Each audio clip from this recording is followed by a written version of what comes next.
오늘 읽으신 본문을 중심으로 인생을 성공으로 이끄는 세 가지 항해 법칙이라는 제목입니다. 골로새서는 골로새 교회 사도 바울이 편지하면서 1장, 2장에서 예수님이 누군가, 그리고 3장, 4장에서는 예수를 믿는다고 한다면 어떻게 살아야 하는가 하는 것을 이렇게 말씀하고 있다는 것을 전해드렸습니다. 우리가 예수님을 영접하면 순간적으로 변화가 찾아오는데 그것은 신분의 변화입니다. 어떤 변화죠? 죄로 죽은 내가 죄 용서함 받은 의인이 되고 하나님의 자녀가 된다. 놀라운 변화입니다. 그런데 그 신분과 함께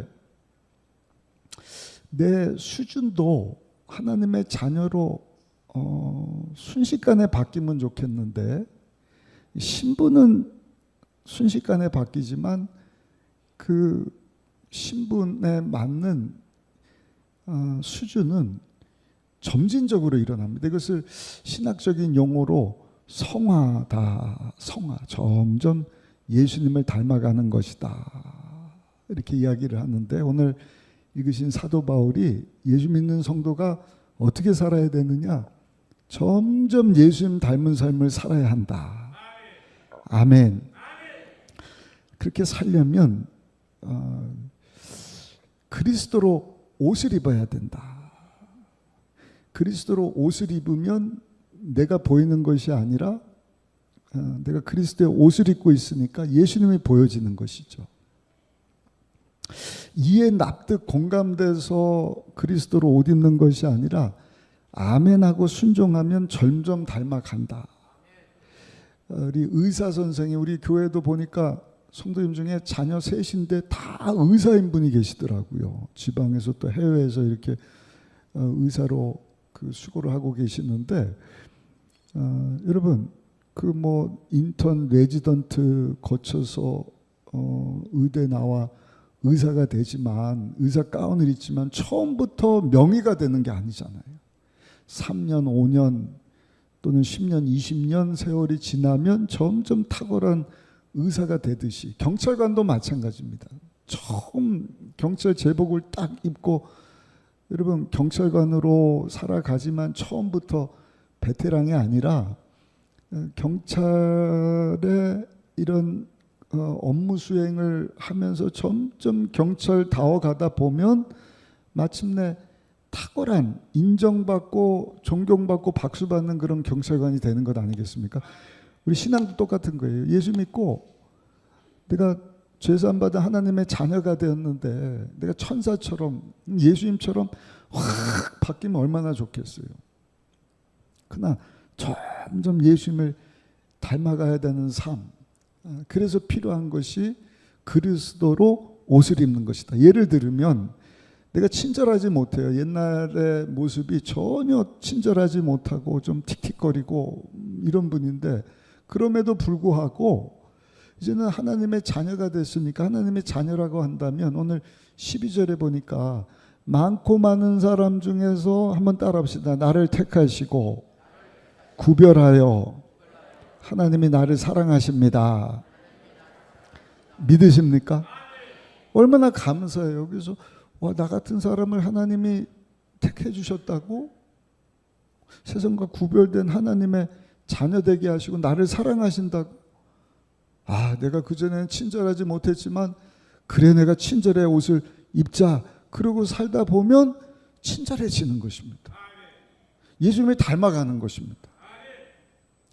여러분, 그렇게 날마다 그리스도의 옷을 입고 사는 것이 인생을 항해하는 중에서 정말 성공적인 삶을 살게 되는 일인 줄로 믿습니다. 오늘 본문을 보시면 그 그리스도의 옷과 관련해서 6가지를 말씀을 하는데 두 개씩 짝이 있어요. 우리 한번 읽어보시면 12절 13절 말씀을 읽어보겠습니다. 그러므로 너희는 하나님의 택하사 거룩하고 사랑받는 자처럼 긍휼과 자비와 겸손과 온유와 오래 참음을 옷 입고, 누가 누구에게 불만이 있거든 서로 용납하여 피차 용서하되 주께서 너희를 용서하신 것 같이 너희도 그리하고 아멘. 6가지인데 첫 번째는 긍휼과 자비가 짝입니다. 그리고 두 번째는요, 겸손과 온유가 짝이고, 세 번째는 오래 참는 것과 용서의 옷을 입어야 된다. 첫 번째 긍휼과 자비입니다. 긍휼이라고 하는 뜻은 불쌍히 여긴다는 것입니다.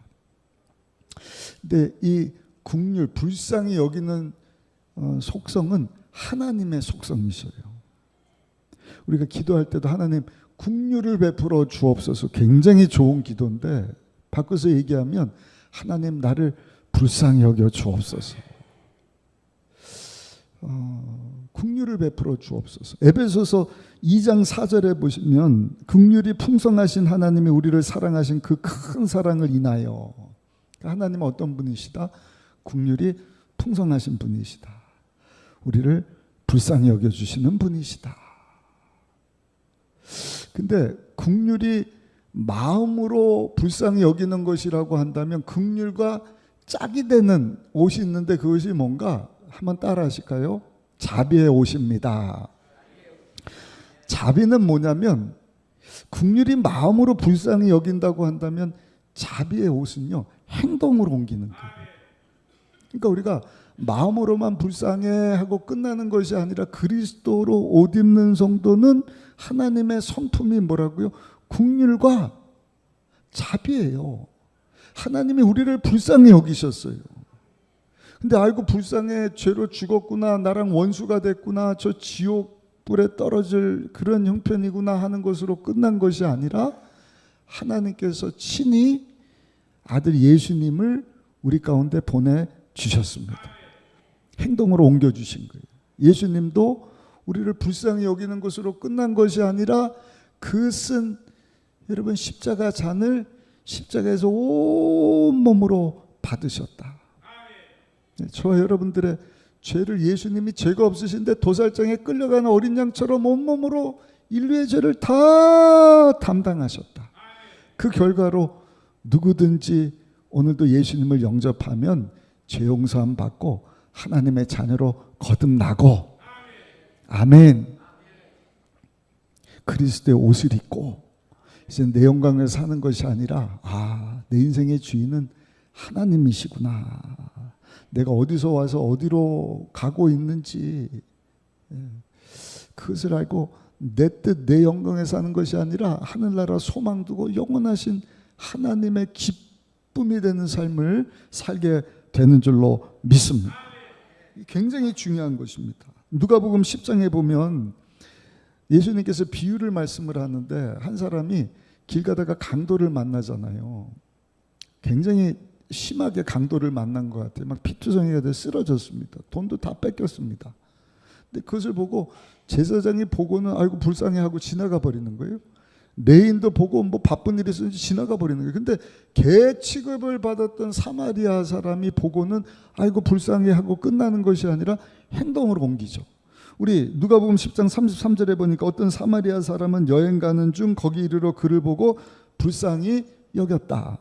근데 불쌍히 여긴 것으로 끝나는 것이 아니라 그 이후의 구절을 보면 이 사람이 가깝고요, 그 상처난 곳에 기름과 포도주를 부어요. 아마 그 당시 약처럼 쓰임받았던 기름과 포도주로 상처를 이렇게 치료해주고, 그 다음에 그를 부축해서 주막으로, 오늘날로 하면 여관 같은 곳에 가서 그를 돌봐주는 거예요. 거기서 쉬게 하고, 거기서 여러분 하루를 지나게 하고.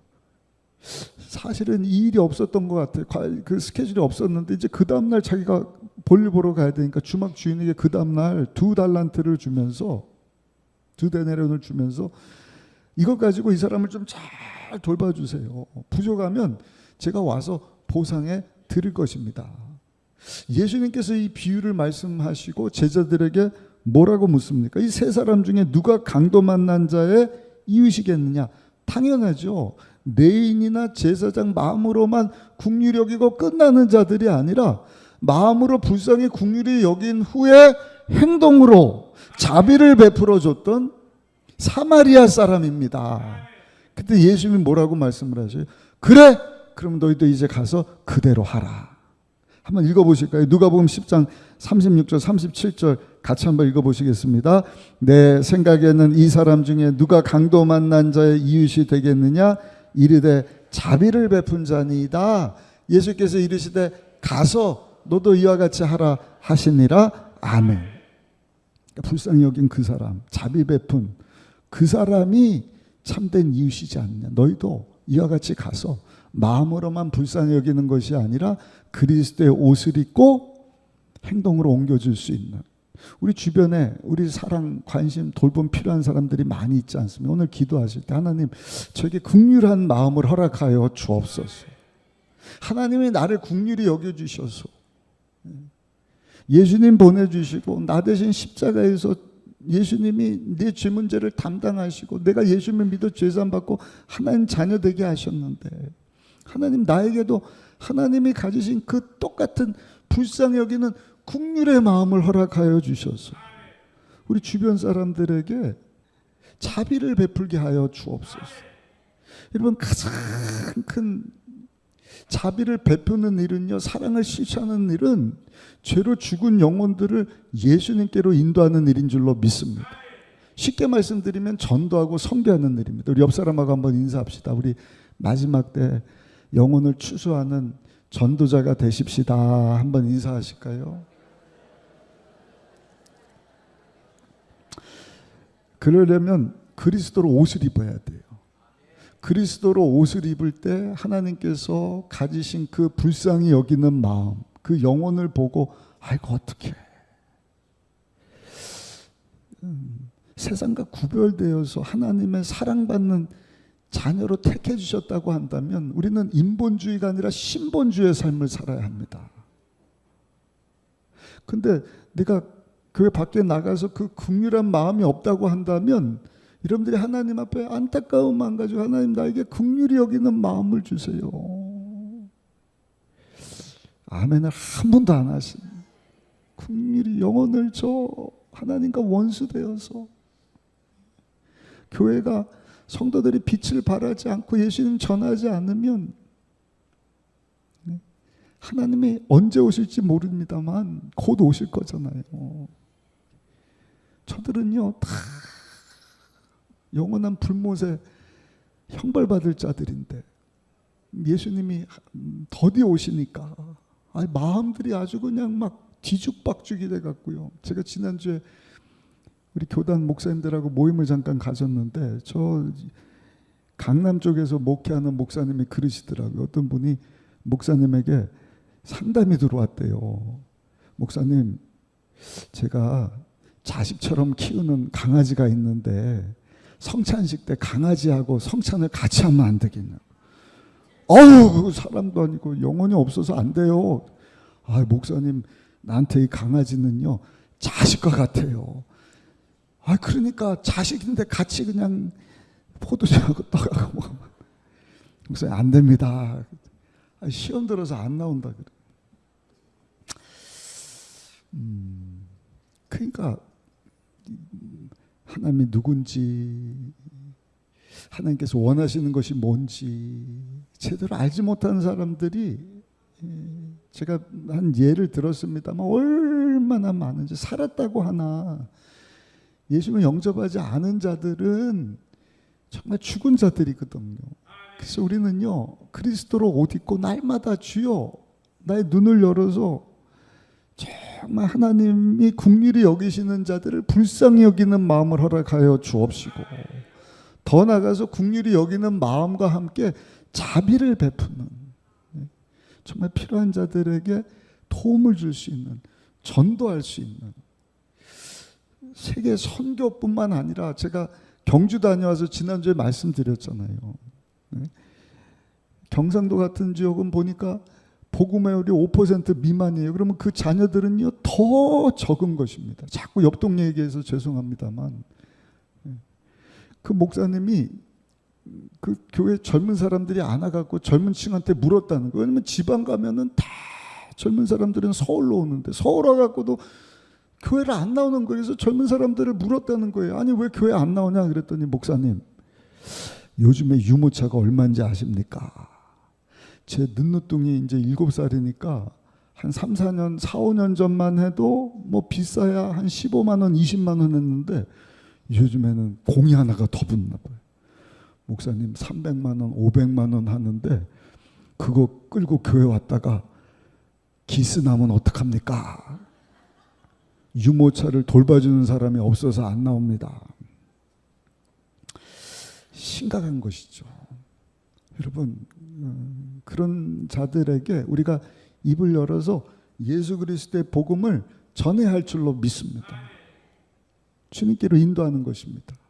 우리 나이 드신 성도님들도 마찬가지. 난 이제 할 일 다 했다. 그렇지 않습니다. 하나님이 장수하게 하셨는데, 하나님이 기회를 주셨을 때 하나님을 알지 못하는 자녀들에게 정말 하나님이 누구신지, 얘들아 너의 엄마 아빠 있잖아, 너의 엄마 아빠가 너의 주인이 아니라 말씀으로 천지를 창조하신 하나님이 너의 아버지고 너의 인생의 주인이거든 하는 것을 할아버지 할머니들이 알려줄 수 있어야 돼요. 그렇게 쓰임받는 우리 모두가 되시기를 예수님 이름으로 축복합니다. 그리고 지난주에 우리 교단에서 이제 포스터가 나올 텐데 10월 마지막 주일 우리 교단 총회 회관 건물을 서대문에 이제 땅을 사고 건축을 하게 됐는데, 총회 주일로 해서 우리 순복음사나 모든 교회들에게 이렇게 부탁이 온 거예요. 우리가 십시일반 모아서 총회 건물을 지어 올립시다. 그래서 하나님께 하나님 긍휼을 베풀어 주옵소서. 아니 우리 교회도 지금 건축을 해야 되는데 40주년 기념교회 짓느라고 지금 선교도 해야 되는데 총회관 또 이 위에서 이렇게 필요하다고 그러니 불쌍히 여겨 주옵소서. 근데 말씀 준비하면서 우리 성도님들하고 이것을 나누는 마음을 주시는 거예요. 왜냐하면 우리 교단은요, 우리 교회뿐만 아니라 대한민국 모든 교회에 정말 원조와도 같습니다. 우리 주변에 나이 드신 목사님들 물어보면 예전에는 신학교 들어갈 때 같은 동기들이 적게는 200명, 많게는 300명. 별로 안 놀라시는데 굉장히 많은 거거든요. 지금은 얼마 전에 물어보니까 대학원생 합쳐서 그 절반도 안 되는 거예요. 그 이유는 뭘까? 한 가지죠. 우리 조용기 원로 목사님 얼마나 성령 충만합니까? 평신도 1시간, 직자 2시간, 우리 주의종들은 3시간 이상씩 기도하라. 목사님 하루에 막 5시간, 6시간씩 기도하면서 너희는 온 천하에 다니며 만민에게 복음을 전하라는 이 말씀을 붙잡고 하나님은 당신을 사랑하십니다. 예수님 영접하면 사랑하는 자여 내 영혼이 잘된 같이 내가 범사에서도 의식자가 강한 생명을 얻되 풍성이 없는 삶을 살게 됩니다. 믿으십니까? 아멘. 그 예수님 곧 오실 것을 우리가 믿고 막 그냥 세계 선교에서 막 불같이 일어나지 않았습니까? 하나님 막 큰 은혜셔갖고요. 지금도 그렇지만 막 여의도 교통이 마비될 정도로 인산인해가 되고, 저는 지금도 조 목사님 살아계시면 여러분 조 목사님 가방 붙잡고 하는 곳마다 따라다니고 싶은 마음이 있어요. 근데 이제 조 목사님 계실 때는 그와 같이 우리가 주님에서 쓰임받기를 원합니다 했다가 그 마음들이 이렇게 좀 약해지지 않았습니까?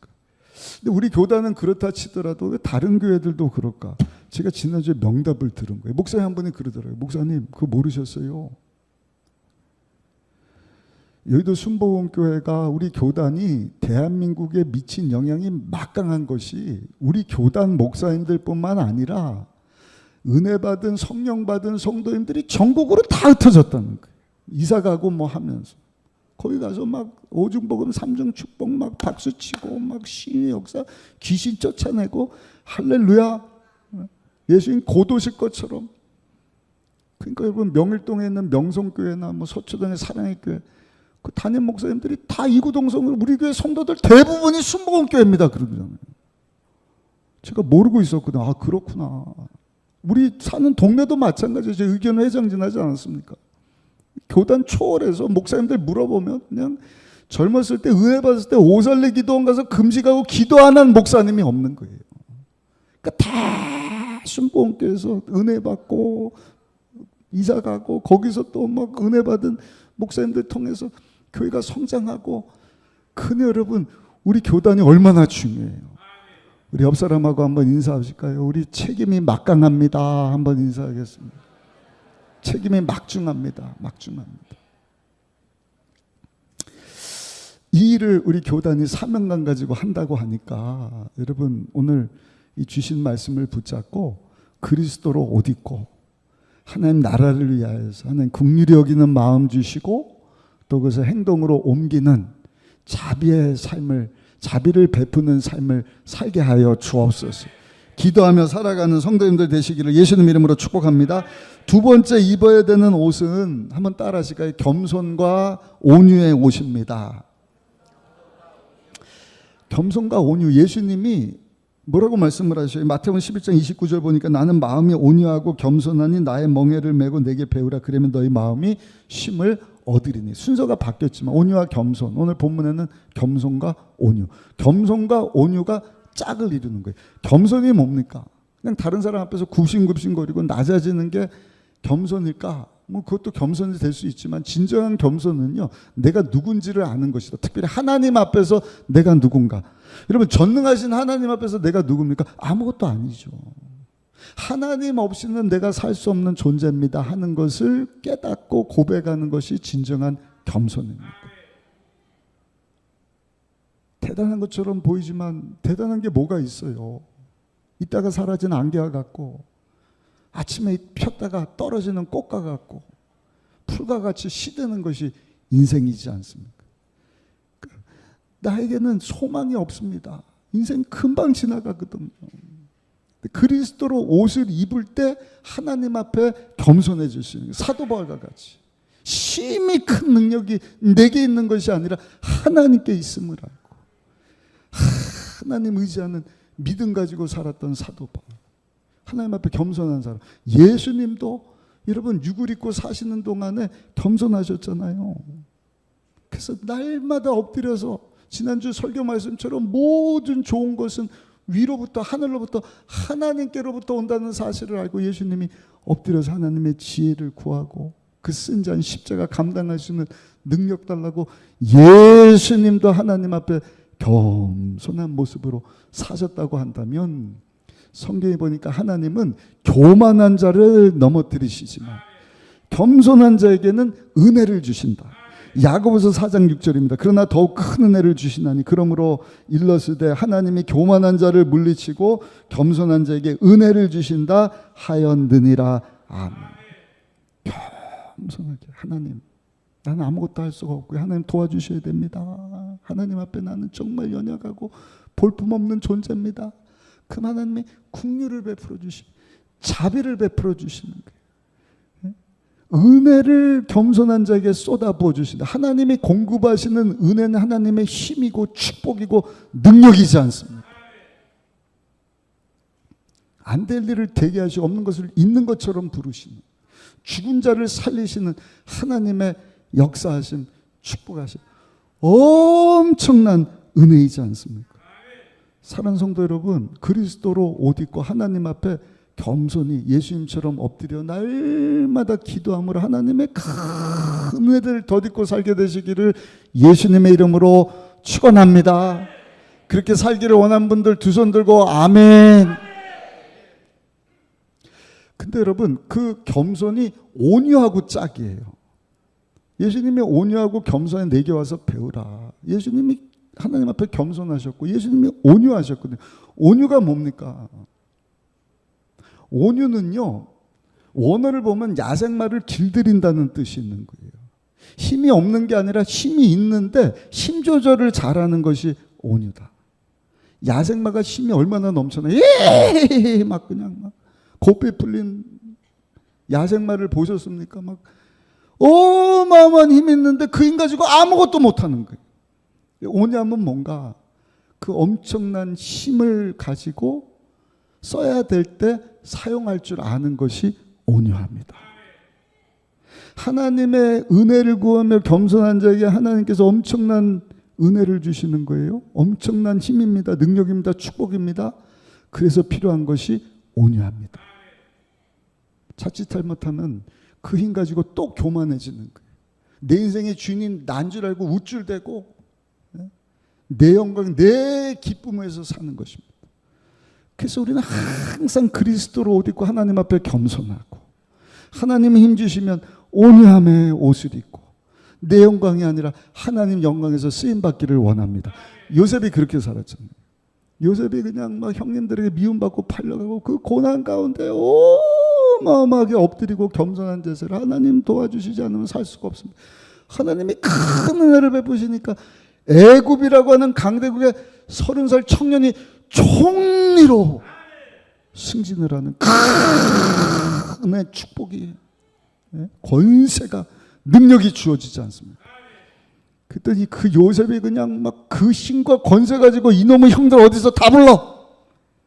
저도 감옥에 넣고 막 그냥 감정 조절 안 돼갖고 막 자기 마음대로 성질 부리고 막 한 것이 아니라 온유함 가지고, 형들이 요셉인 줄 알고 깜짝 놀라서 그냥 한 번만 살려주세요 그랬더니 요셉이 뭐라 그래? 형님들 걱정하지 마시오. 아버지 돌아가셔도 제가 형님들뿐만 아니라 형님들의 동생들까지 다 섬기겠습니다.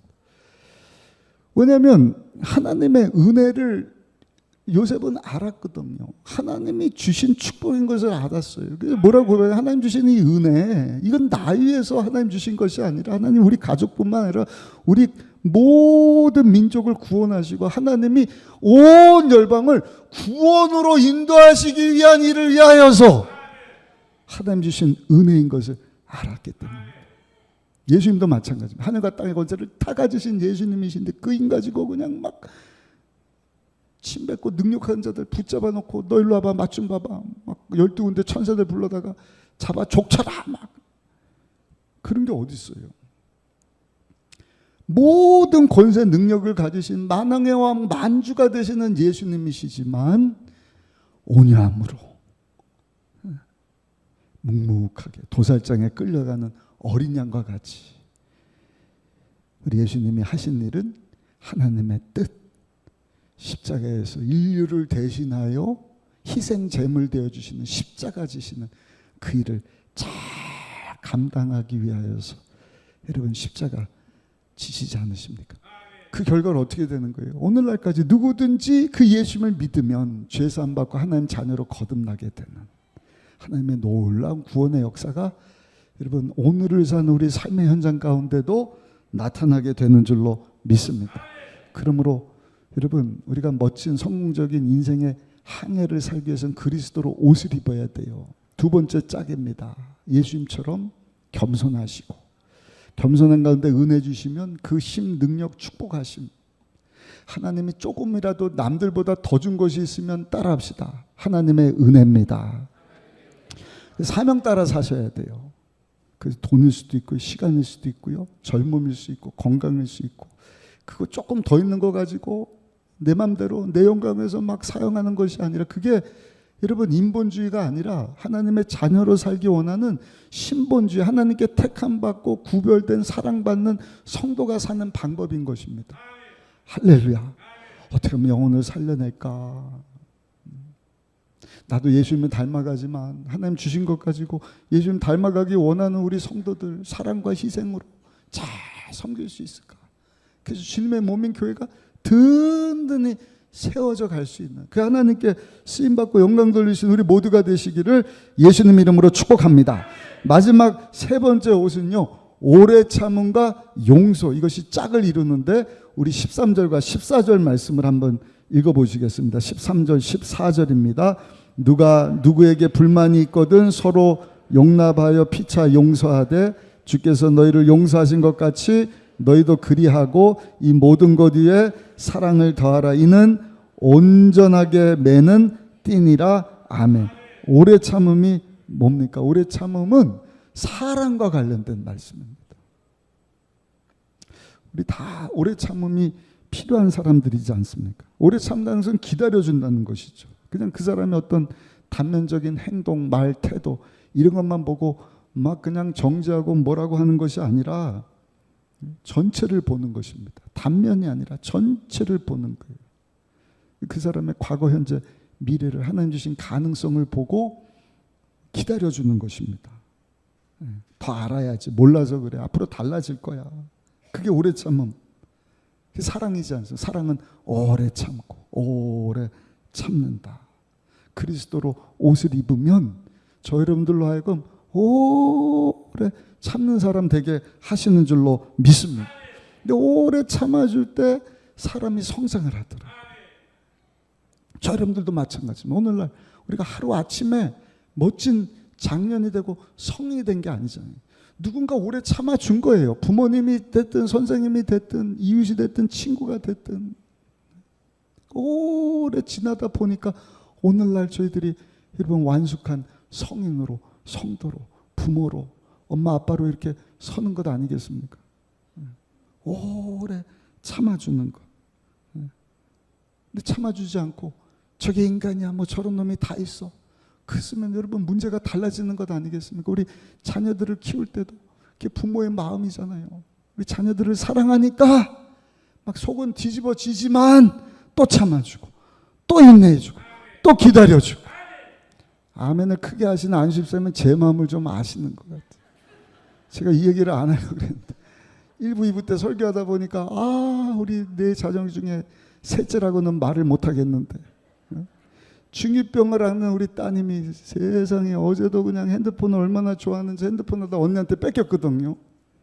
어제 사모 목사하고 교회 와서 이렇게 일하다가 저녁에 늦게 오는데 세상에 핸드폰은 뺏겼지. 당연히 집에서 뭐 공부하고 할 줄 알았더니 없는 거예요. 집에. 오겠지. 7시가 돼도 안 오고 8시가 돼도 안 오고. 이야, 이거 경찰서 신고해야 되는 거 아니야? 막. 근데 알고 봤더니 자기 언니한테는 얘기를 했다 그러는데 막 그냥 9시 다 돼서 들어와 갖고요. 야! 바카에 라바! 제가 오늘 말씀 준비만 했으면 그리스도의 옷을 안 입고 그냥 막 한판 했을 텐데. 그리스도의 옷을 입고 보니까 우리가 다 그런 사춘기를 지나는 거 아닙니까? 오래 참아주는 거 지금은 저렇게 그냥 막 중2병을 앓고 그냥 막 그러지만 지나고 보면 철들고 부모보다 더 귀한 자녀로 하나님께서 반드시 세워질 걸 생각하니까 또 참아주는 거예요. 분명히 얼마 전에 너 앞으로 그러면 혼난다 그래놓고 우리 사모 목사도 보니까 책망하고 권면하고 꼭 구약시대 이스라엘 백성을 향해서 하나님께서 어마어마하게 오래 참아주시거든요. 우리를 향한 하나님의 사랑인 줄로 믿습니다. 근데 그 오래 참아주는 것은 용서하고 함께 갑니다.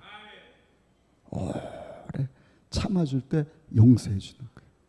예수님이 십자가이신데 제자들에게 그 쓴 잔 십자가 담당하는 것, 예수님 사람이니까 너무 괴롭고 슬프고 그래서 제자들에게 야 니네들 졸지 말고 꼭 나와 함께 기도하자, 하나님의 은혜를 구하자.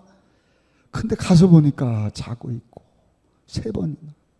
근데 예수님께서는 참아주시는 거예요. 용서해 주시는 거예요. 야 내가 다 안다. 마음은 원이지만 육이 안 되지. 우리에게 보여주신 예수님의 오래 참고 용서해 주시는 모습.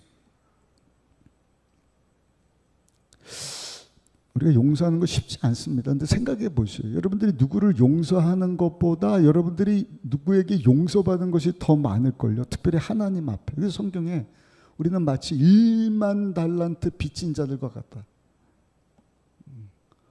평생을 다 갚을 수 없는 수백조 되는 그 비용을 탕감받은 사람과 같다는 것 아니겠습니까?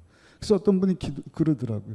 용서해 준다는 것은 내가 돌아갈 수 있는 다리를, 내가 용서하지 못하는 것은 내가 돌아가야 되는 다리를 끊는 것과 같다. 내가 그 사람을 용서해 주지만 그 용서해 주는 것은요, 내가 돌아갈 다리와 같은 거예요. 근데 그 다리를 끊어버리고 용서 못하면 내가 돌아갈 다리가 없는 것입니다.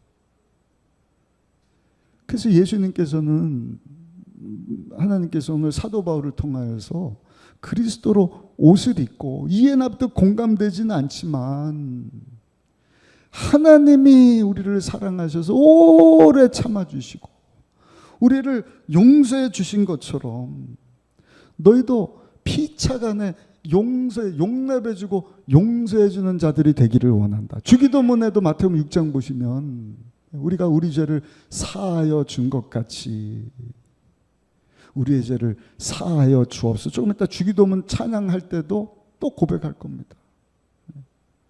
우리가 하나님께 사함받기 이전에 그리스도로 옷 입고 아버지 우리로 오래 참고 용서해 주는 삶을 살게 하여 주옵소서. 근데 놀라운 것은요, 그럴 때 하나님의 영광이 나타나는 거예요. 좀 오래된 얘기긴 하지만 실제 이야기입니다. 어떤 새색시가 시골로 시집을 갔어요. 별로 볼품 없는 청년인데 시골 농사하는 청년하고 결혼을 해서 일남 이녀를 뒀대요. 잘한 거죠. 남아 선호사상 때문에 아들을 뒀으니까 막 경사난. 근데 그 아들이 무더운 여름에 물가에서 수영을 하다가 익사해버린 거예요. 얼마나 낙심이 돼요. 근데 안타까운 것은 그날 이후로 남편이 허구한 날 가서 술을 먹는데 술만 먹고 집에 오면은 아내를 때리고 집안 물품을 다 부수고 막 살 수가 없는 거예요. 거기다가 얼마 있다 보니까 이 남편이요 재산도 없는데 있는 재산 없는 재산 싹 가지고 술 먹다가 술집 여자고 바람이 나갖고 도망가 버렸어요. 이거 살아야 돼요, 말아야 돼요? 새색시가 그 시골에 그 남자하고 그 어려운 농사일하면서 자녀들을 낳아줬으면 함께 안타까워하고 슬퍼해야 되는데 도망가 버렸어요. 살 수가 없지만 그 어린 딸들 때문에 이 아내가 여러분 꾹 오래 참는 거예요. 그리스도의 여러분 오래 참음의 옷을 입었던 것 같아요. 농사일을 하고 항상 그러지 않습니까? 가면 몇 년 있다가 돌아오는데 5년 만에 가져간 돈이 떨어졌는지 뭐가 문제가 생겼는지 집으로 돌아옵니다. 그럼 받아줘야 돼요? 말아줘야 돼요?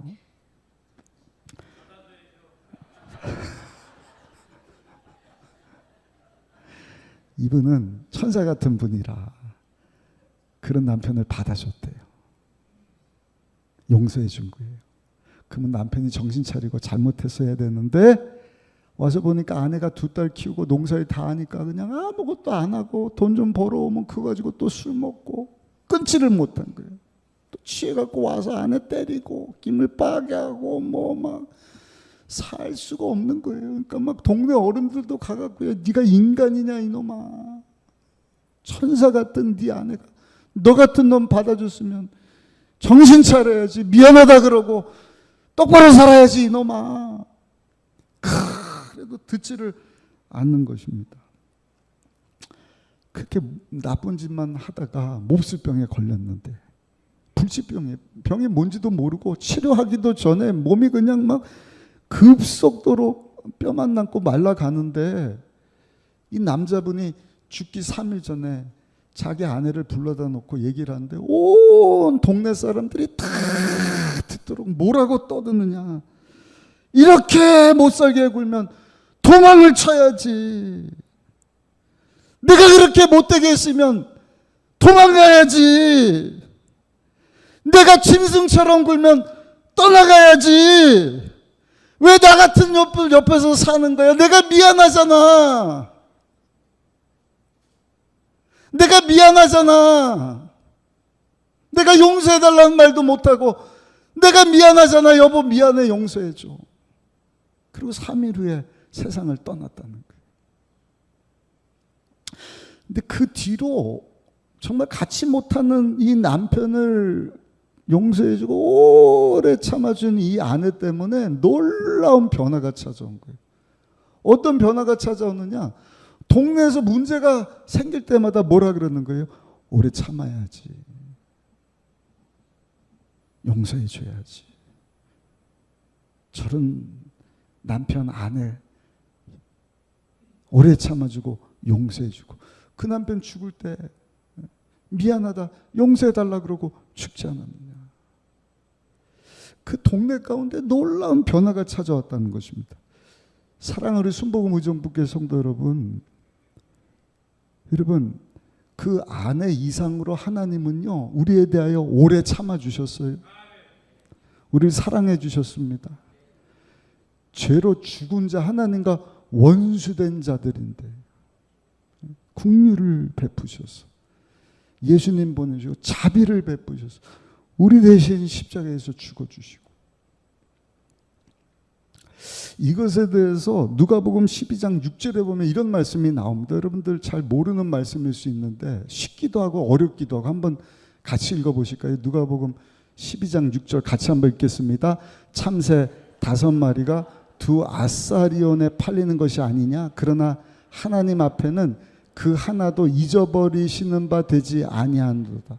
참새 5마리가 있는데 2아사리온에 팔렸다. 그러면 한 아사리온에 2.5마리 새인데 그게 아니라는 거예요.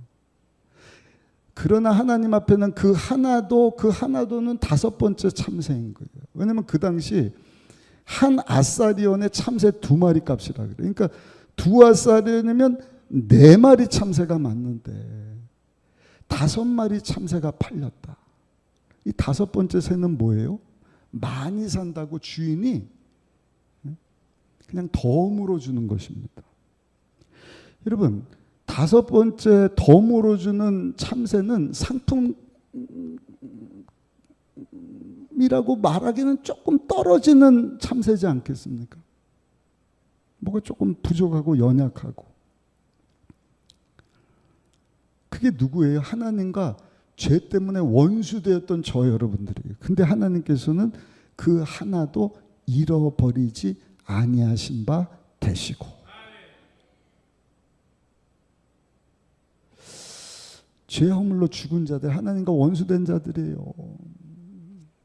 감히 하나님 앞에 아빠 아버지 부를 수 없는, 어디서 와서 왜 살고 어디로 가는지 알지 못하고 70년 80년 100년 인생 빨리 지나가고 그 후에 영원한 심판을 받아 영원히 꺼지지 않는 그 불못에 여러분 형벌받아야 되는 저 여러분들, 하나님께서 왜 은혜인지 오래 참아주시고 용서해 주셨다고 한다면, 그 엄청난 사랑을 받았다고 한다면 이제 너희도 가서 피차간에 용서해 주는 자들이 돼야 되는 것 아니겠느냐, 오래 참아줘야 되는 것 아니냐, 하나님께서 보여주신 그 사랑으로 하나가 돼야 되는 것 아니냐. 우리 13절 14절 읽고 말씀을 마치도록 하겠습니다. 13절 14절 말씀 함께 읽겠습니다.